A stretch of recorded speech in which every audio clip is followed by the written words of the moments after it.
Widaygaayno gaal adaan weerti wallahi niyow. Haniyo markan ninkan qaadaro. Usoo rabay baan malee ninkan. Isin suga banaagta ninka dirtan beesalan siyobum ogtoona meesin daaraysa.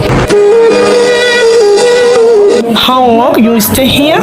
War Alizon yo wiilkaan ilahay sida luuqadana makasoo adi kuroonta kooda oo la wado hab Ingiriis qaxootiisa ka baratay baan sababan yo wiilkaan niyow an amalka fashilima lamadan ani kasooniyo ninka usub oo roon Swahili walaaga stumo ila hadal يوم فشلما سكوينيو إلى ورانيو عادي. Are you translator? yeah my name is Alizo from Arab Perham bin no أليسو ساس ما أنيو ولا جرو مشاب إسلام تنوسوا. And